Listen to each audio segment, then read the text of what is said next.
जैसे जैसे हमारी उम्र बढ़ती जाती है, शादी का जो रिश्ता होता है पवित्र सा और ज़्यादा मजबूत होता जाता है। लेकिन आजकल कुछ ऐसा चमक नहीं रहा है। आजकल ऐसा लग रहा है कि जैसे जैसे उम्र बढ़ती चली जाती है, ऐसे ऐसे व्यक्ति की जो अकल होती है वो भी ख़राब होती चली जाती है, यानी कि अकल होती है वो भी घास चढ़ने के लिए चली जाती है। अब जैसे जैसे शादी का जो सीज़न चल रहा है उसे देखते हुए कोई भी व्यक्ति शादी करने के लिए तैयार नहीं होगा। आज की घटना में भी कुछ ऐसा ही होता है, जहाँ पर एक व्यक्ति जो होता है उस समय में लव मैरिज करता है जिस समय में कोई लव मैरिज का नाम भी नहीं जानता था। यानी कि एक व्यक्ति की शादी को 18 साल हो चुके थे, 18 साल से वो अपनी पत्नी के साथ रह रहा था। एक उस व्यक्ति की उम्र जो होती है सन 2025 में 50 साल हो जाती है, उसकी पत्नी की उम्र जो होती है 35 साल होती है। ये दोनों जो होते हैं एक दूसरे के साथ बेहद खुश थे, लेकिन बढ़ती उम्र के साथ इसकी पत्नी जो होती है संगीता, वो खुश नहीं रह पाती है। वो चाहती है तो एक ऐसा सुख चाहती है जो उसे उसका पति नहीं दे पा रहा था। वो चाहती थी, वो किसी और को चाहती थी और सोच रही थी कि मेरी कमी पूरी करें। और ऐसा ही वो एक लड़के को देख भी लेती है। वो लड़का कोई और नहीं होता है, वो उसकी ही बुआ का लड़का होता है, यानी कि उसका भाई होता है।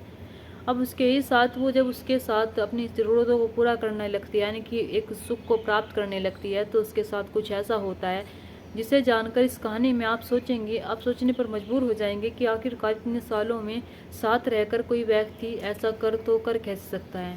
चलिए तो बिना देरी के इस घटना को शुरू करते हैं। नमस्कार, आदाब, सत श्री अकाल, हर हर महादेव। मेरा नाम रूपा है और आज की घटना उत्तर प्रदेश के सिद्धार्थ नगर का एक थाना लगता है डेबरुआ और यहीं का एक गांव लगता है नेकर गजर गढ़वा। दरअसल यहाँ का रहने वाला एक व्यक्ति जिसका नाम कन्नन होता है और इसके साथ उसकी रहने वाली पत्नी जिसका नाम संगीता होता है। इनकी शादी को 18 साल हो चुके थे। 18 साल पहले जो लड़का मतलब कि कन्नन होता है ये इसे दिल्ली में मिलता है। दिल्ली में वहाँ पर रहकर काम किया करता था और जहाँ पर पढ़ती थी उसी की बराबरी में करता था। जब इससे दोस्ती हो जाती है, दोस्ती हो जाने के बाद कन्नन जो होता है इससे प्यार करने लगता है संगीता से। प्यार करने के बाद कन्नन जो होता है वो कहता है कि मैं तुमसे शादी करना चाहता हूँ। तो इधर जो संगीता होती है वो भी कन्नन से प्यार करती है और कहती है कि मैं तुमसे शादी करने के लिए तैयार हूँ, हम दोनों एक दूसरे से बहुत प्यार करते हैं और एक दूसरे का हमेशा साथ देंगे। तभी कन्नन जो होता है अपने घर आता है, गांव आता है। आने के बाद अपने परिवार वालों से बात करता है, लेकिन परिवार वाले जो होते हैं इनकार कर देते हैं और कहते हैं कि हम दिल्ली की लड़की से तुम्हारी शादी नहीं करवाएंगे। तभी कन्नन जो होता है अपने परिवार वालों से ऊपर होकर दिल्ली जाता है। दिल्ली जाने के बाद संगीता के घर वालों से बात करता है, तो संगीता के घर वाले जो होते हैं वो मान जाते हैं, उन्हें इस शादी से कोई आपत्ति नहीं होती है। तभी कन्नन जो होता है संगीता से शादी कर लेता है। शादी कर लेने के बाद वो 1-2 साल तो दिल्ली में ही रहता है। 1-2 साल दिल्ली में रहने के बाद वो सोचने लगता है कि क्यों ना मुझे अपने गांव जाना चाहिए, अपनी खेती बाड़ी संभालनी चाहिए। तभी कन्नन जो होता है वो संगीता के साथ अपने गांव आ जाता है। गांव आने के बाद वो वहीं पर एक छोटा सा घर बनाता है, क्योंकि उसका बड़ा भाई जो होता है उस अलग घर में रहता था। कन्नन जो होता है जो उसने कमाया था आज तक वो सारा अपने घर में लगा देता है। घर में लगाने के बाद अपनी पत्नी के साथ रहने लगता है और जो अपनी खेती बाड़ी होती है वो संभालने लगता है। अब ऐसे दिन बीतते चले जाते हैं। जब दिन बीतते चले जाते हैं तो शादी के 6 साल बाद उन्हें एक बेटा होता है। जब शादी के 6 साल बाद बेटा होता है तो ये तीनों ही परिवार में बहुत खुश थे। अब एक दिन 2 जून सन 2025 को इसका पति जो होता है वो गायब हो जाता है। जब गायब हो जाता है तो इधर इसका बेटा जो होता है जो कि 12 साल का हो चुका था, वो पूछता है कि मम्मी पापा कहाँ पर चले गए। मम्मी पापा शायद आपके साथ गए थे और आप बता नहीं रही है कि मम्मी पापा कहाँ पर चले गए। तब इसकी माँ जो होती है वो कहती है कि बेटा मुझे खुद नहीं पता, मैं उनके साथ गई थी लेकिन वे तो आ गए थे, वे घर पर क्यों नहीं आए अभी। तो वे शाम तक का इंतज़ार करते हैं। शाम तक का इंतज़ार करने के बाद इधर वो महिला जो होती है कन्नन के 8 दोस्तों पर कॉल करती है, उसके रिश्तेदारों पर कॉल करती है, लेकिन वे सब इनकार कर देते हैं और कहते हैं कन्नन यहाँ पर नहीं आया है। तभी 5 जून सन 2025 को कन्नन की जो पत्नी होती है संगीता वो पुलिस स्टेशन जाती है। पुलिस स्टेशन जाने के बाद वहाँ पर अपने पति के लापता होने की रिपोर्ट लिखवाती है। अब जैसे लापता होने की रिपोर्ट लिखवाती है अपने घर आती है और अपने बच्चे से कहती है कि पता नहीं बेटा तुम्हारे पिताजी कहाँ पर चले गए।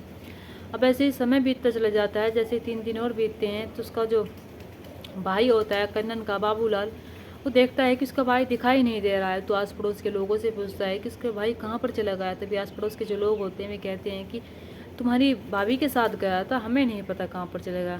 तभी बाबूलाल जो होता है वो घर के अंदर आ जाता है। घर के अंदर जाने के बाद वो अपनी भतीजे से पूछता है और कहता है कि बेटा तुम्हारे पिताजी कहाँ पर चले गए हैं और कि हमने सुना है कि वो लापता हो गए। तभी उसका बेटा जो होता है वो कहता है कि ताऊजी, हाँ। वो रोता है। रोने के बाद अपनी ताऊजी से कहता है कि पता नहीं पापा जी कहाँ पर चले गए हैं। पापा जी मम्मी के साथ गए थे, लेकिन मम्मी जो है वो कह रही है कि तुम्हारे पिताजी तो आ गए लेकिन वे घर नहीं आए हैं। जब बाबूलाल ये सारी बातें सुनता है तो बाबूलाल जो होता है वो कहता है कि तुम क्या कह रहे हो, तुम्हारी माँ के साथ गया था। तभी जो ये जब उसका बेटा होता है वो कहता है कि हाँ, मुझे लग रहा है कि पापा के साथ कुछ गलत हो गया, ताऊ जी मेरी मदद कीजिए, मेरे पापा को ढूंढ कर ला दीजिए। तभी ये बाबूलाल जो होता है 9 जून सन 2025 को पुलिस स्टेशन जाता है। पुलिस स्टेशन जाने के बाद वहाँ पर सारी बात बताता है और कहता है कि मेरा भाई कन्नन गायब हो गया है और उसमें उसकी पत्नी का हाथ है, उसकी पत्नी के साथ गया था लेकिन वो नहीं गया है, क्योंकि सब गांव वाले जो होते हैं उन्होंने भी देखा था उस दिन, उसे 2 जून सन 2025 को उसकी पत्नी और एक व्यक्ति के साथ जाते हुए, लेकिन वो घर लौट कर नहीं आता है।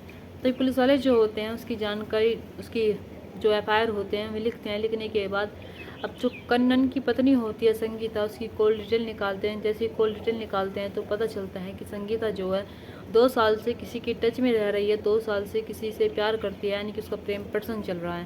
पुलिस वालों को थोड़ा सा भी समय नहीं लगता है उसे उठाने में। पुलिस वाले जो होते हैं शक के घेरे में रखते हैं। घेरे में रखने के बाद उसे हिरासत लेते हैं और पूछताछ करने के लिए पुलिस स्टेशन लेकर आ जाते हैं। अब संगीता से पूछताछ करते हैं और कहते हैं कि तुम्हारा पति कहाँ पर है, कहाँ पर नहीं है। तभी संगीता जो होती है वो कहती है कि मुझे नहीं पता साहब, मेरा पति कहाँ पर चला गया है, मैं खुद अपने पति को ढूंढ रही हूँ। तभी पुलिस वाले जो होते हैं वे कहते हैं कि हमें सब कुछ पता चल गया है, तुम्हारा प्रेम प्रसंग जो है एक व्यक्ति से चल रहा है जिसका नाम अनिल है, हमने उसकी भी कॉल डिटेल निकाल ली है। जैसे संगीता के सामने ये सारी बातें कही जाती है तो संगीता जो होती है टूट जाती है। टूट जाने के बाद पुलिस वालों को एक ऐसी कहानी सुनाती है। संगीता जो होती है वो कहते हैं कि 18 साल पहले मेरी शादी कन्नन से हुई थी, 6 साल बाद हमें एक बच्चा हो जाता है और मेरा बेटा जो होता है उस समय 10 साल का होता है। मेरे पति जो है अब उसकी उम्र जो है बढ़ती उम्र के साथ साथ मुझे लग रहा था कि मुझे किसी व्यक्ति की ज़रूरत है। तभी मेरी मुलाकात जो होती है 2 साल पहले अनिल से होती है। जब अनिल से मेरी मुलाकात होती है तो अनिल जो होता है मुझे ट्रेन में मिलता है।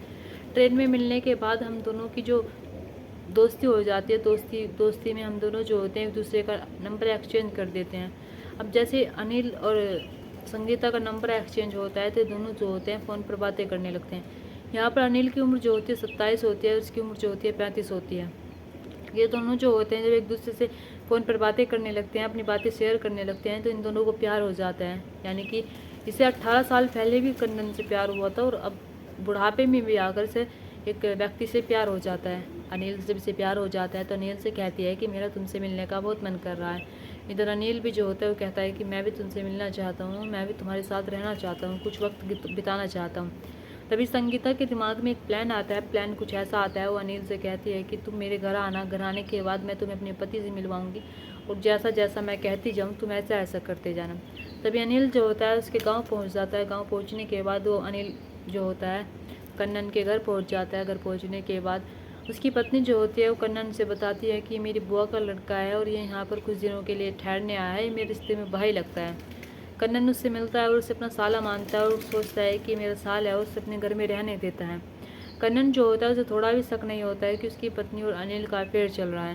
यानी कि ये दोनों जो होते हैं, जब कन्नन घर पर नहीं हुआ करता था तब उसका मौजूदगी का फ़ायदा उठाकर ये दोनों जो होते हैं एक दूसरे के साथ शारीरिक संबंध बनाया करते थे।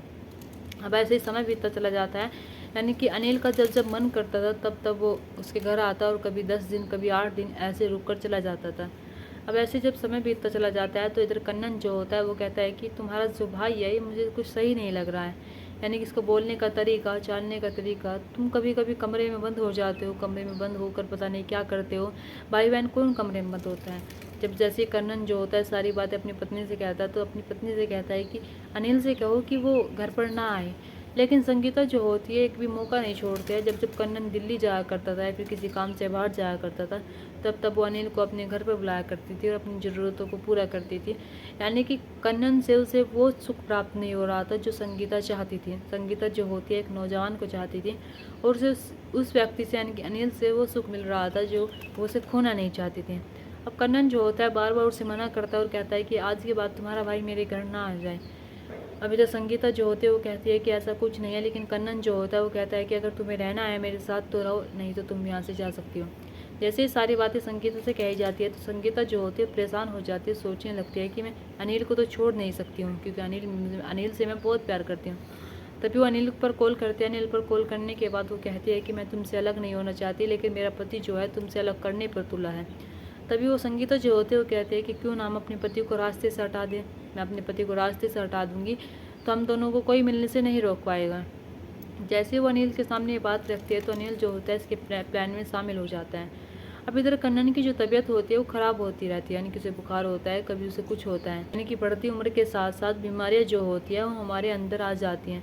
ऐसे कन्नन जब बुखार में तड़प रहा होता है तभी जो उसकी पत्नी होती है वो कहती है कि क्यों ना हम दवाई लेकर आए, तुम्हारी चेकअप करवा कर आए, मेरा भाई आया हुआ है अनिल। तभी तो कन्नन जो होता है पहले तो इनकार करता है और कहता है कि मैं नहीं जाऊँगा, लेकिन वो उसे मनाती है, ज़बरदस्ती करती है, उससे बार बार कहती है। बार बार कहने पर कन्नन जो होता है मान जाता है। मान जाने के बाद अनिल और जो इसकी पत्नी होती है संगीता, ये दोनों जो होते हैं उनसे ले जाते और कहते हैं कि पहले हम एक मंदिर में चलेंगे, मंदिर में चल जाने के बाद हम हॉस्पिटल जाएंगे। तभी एक मंदिर जाते हैं, मंदिर जाने के बाद जो रास्ते में पड़ता है वहाँ से लड्डू लेते हैं प्रसाद के रूप में। उस लड्डू में वे 3-4 गोली जो होती हैं वे नींद की मिला देते हैं। मिला देने के बाद उसे बाइक पर बिठाते हैं, फिर से बिठाने के बाद अपने साथ वे उसे बलरामपुर की एक कोड़ाड़ी पुल पड़ता है वहाँ पर ले जाते हैं। वहाँ पर ले जाने के बाद ये दोनों जो होते हैं उसे एक जो वो जल होता है, यानी कि नहर होती है, उसमें फेंक देते हैं। फेंक देने के बाद ये दोनों जो होते हैं अपने अपने घर आ जाते हैं। इधर जो संगीता का बेटा होता है जो कि 12 साल का हो चुका था, वो अपनी माँ से पूछता है कि माँ पिताजी कहाँ पर चले गए, आपके साथ गए थे। तो माँ जो होती है वो कहती है कि वे तो आ गए थे, अभी तक घर पर क्यों नहीं आए हैं। तभी ये 1 दिन का वेट करती है, 2 दिन का वेट करती है, 3 दिन का वेट करती है, यानी कि तीसरे दिन 5 जून सन 2025 को जब लोगों की बातें सुनती है, लोग जो होते हैं इससे पूछते हैं कि तुम्हारा पति कहाँ पर चला गया, तब कहीं जाकर दिखावे के लिए सिर्फ अपनी रिपोर्ट लिखवाने जाती है और वहाँ पुलिस स्टेशन में जाकर कहती है कि मेरा पति लापता हो गया, उसे ढूंढ कर ला दीजिए, ना जाने कहाँ पर चला गया। लेकिन जैसे 9 जून सन 2025 को बाबूलाल उसके घर पर आता है। घर पर आने के बाद उसकी बेटे की बात सुनता है तो बेटा जो होता है सारी बातें बताता है अपनी ताऊ को। इधर जो उसकी आस पड़ोस के लोग होते हैं भी बताते हैं। लेकिन जब बाबूलाल ये सारी बातें सुनता है तब कहीं जाकर वो FIR करता है। FIR करने के बाद संगीता का जो असली चेहरा होता है वो सबके सामने आता है, यानी कि 18 साल से जिसके साथ रह रही थी, 18 साल से जिससे प्यार करती थी, वो उसके ही साथ कुछ ऐसा करती है, यानी कि उसको ही दुनिया से हटा देती हैं। इधर अनिल जिससे वो प्यार करती थी, जिसके साथ रहना चाहती थी, उसके लिए वो अपने पति को मरवा देती है, यानी कि मार ही देती है। दोस्तों, इस कहानी और घटना को सुनाने का मकसद मेरा आपका दिल दुखाना नहीं था, आपको परेशान करना नहीं था, आपको घटना के बारे में बताना था, आपको सचेत करना था। आप अपने परिवार के साथ खुश रहिए। नमस्कार।